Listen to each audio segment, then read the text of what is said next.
Well, good afternoon, Autumn. It's Mr. Farrow. Here is the video for our review that we did in class for the unit assessment that we're taking this week. I will send the unit assessment to you too, so you'll have it available to you. So that way you can just take it and submit it. I'd like to have it submitted by Friday, please. So here we go. So today these are the notes that I'll be sending you to. This is lesson 14. Let's review what we know about rational number arithmetic. Now the vocabulary you'll see next page. So let's do that. And here are all the words that we've covered in this unit, and I've made a line to their definition. And so you'll be seeing these. This makes up half the test. And these notes will be available to you, of course. I would suggest when you open a tab to do the assessment, you have a separate tab open with your guided notes that I've sent you to. Maybe a tab for each one, probably because they're separate files. But then you can have these open to you. Rational numbers, whole numbers, natural counting numbers, integers, elevation, additive inverse, deposit, withdrawal, multiplying fractions, and absolute value. And so here are the definitions on the side. And we've been working on these all through the whole unit. And so these will be words that you'll need, the vocabulary you needed to know as we move through this assessment. So, and then I covered, let me block out some of my screen here. Then I talk about rules for adding and subtracting signed numbers. And these rules apply to any rational numbers. Those include whole numbers, natural counting numbers, fractions, decimals, integers, positive and negative numbers. So these apply for all positive and negative numbers, all signed numbers, fractions, decimals, whole numbers, what have you. And so that's why it's important that you understand these rules apply to all of that. Rule number one here is for adding and subtracting integers or numbers, signed numbers, really. I'm going to make that correction right now. I'm going to take this out and I'm going to put in all signed numbers because that's really what we're talking about here.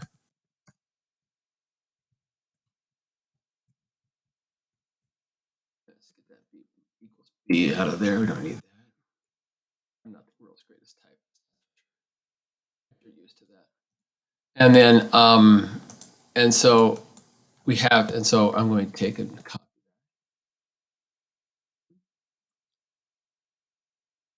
There we go. Whoops. Kind of see what I do on the fly here.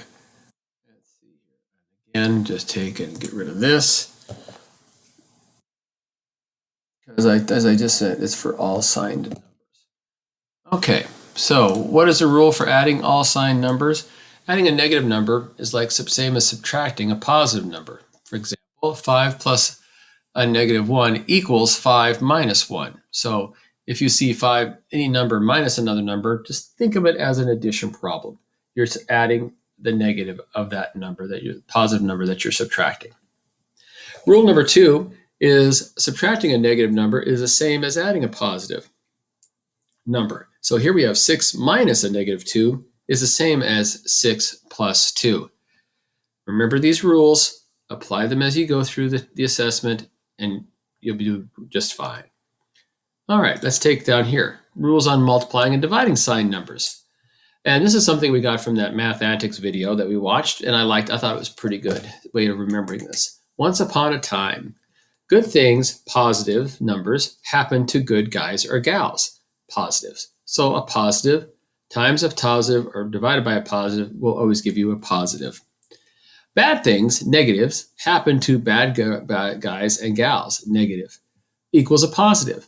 So a negative times a negative or negative divided by a negative will always equal a positive.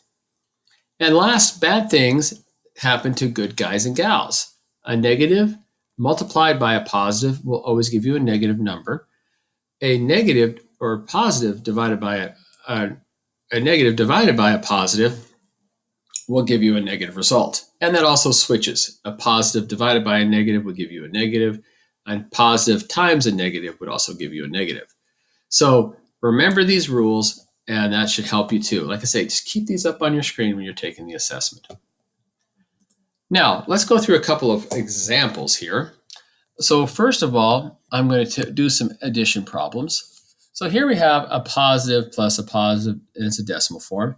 And I use this one to also highlight you can always rewrite problems. I like, especially with decimals, I like to line them up a little bit better than I did there, but I like to have my decimals lined up, like right here.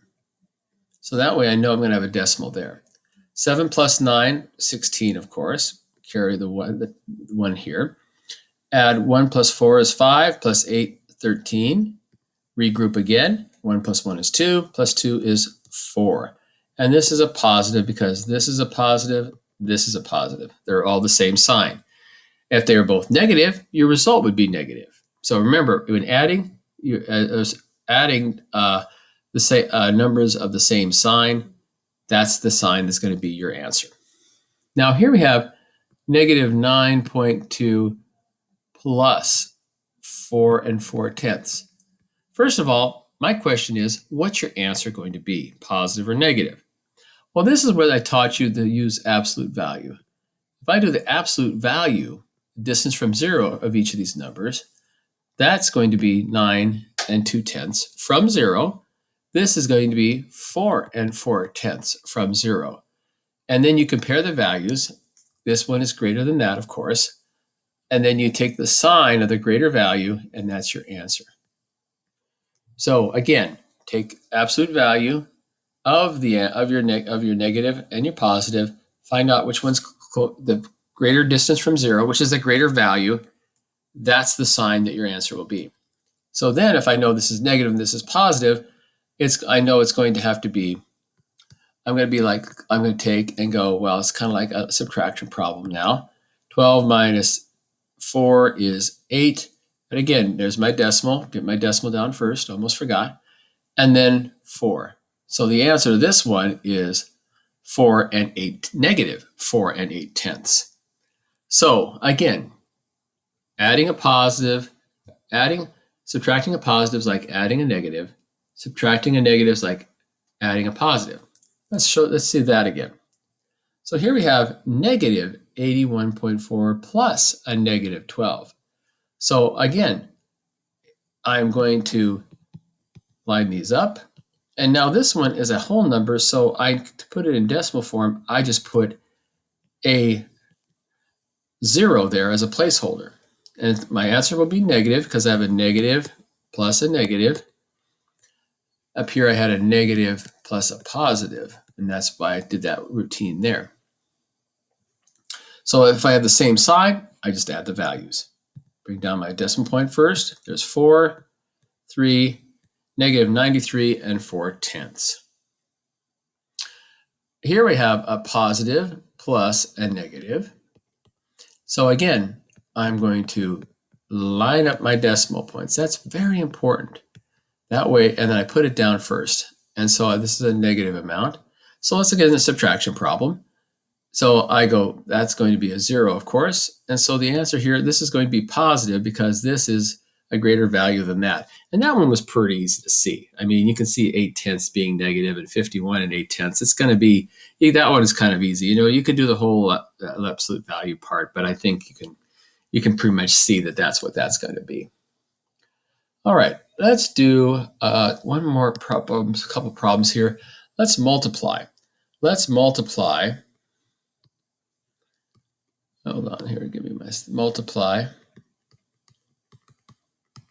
Let's going to multiply negative 3 times 5. Now, I use simple integers like this, but it doesn't matter because all I want to know is the answer going to be, the product going to be positive or negative?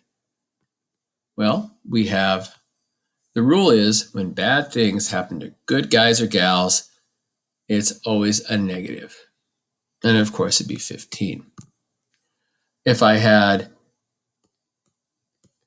a negative times a negative, when bad things happen to bad guys and gals, it's always a positive result. And again, 24. So pay attention to your signs and make sure you are, and this one's a plus right here. If we don't see it, we always assume that it's a positive. But just pay attention to that. And then same thing with division. If I had negative 24 over 3, this is a negative over a positive, that would be a negative 8.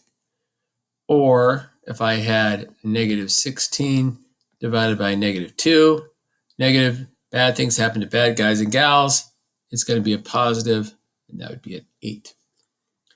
So multiplying and dividing here.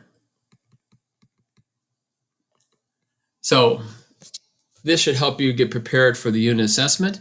And I had it on the last slide. I'm going to swing back there. For the rest of the review, I would suggest you view the Nearpod lesson, week 28, student-paced lesson review for the unit assessment, because there's more activities in there that can help you get better prepared for the unit assessment.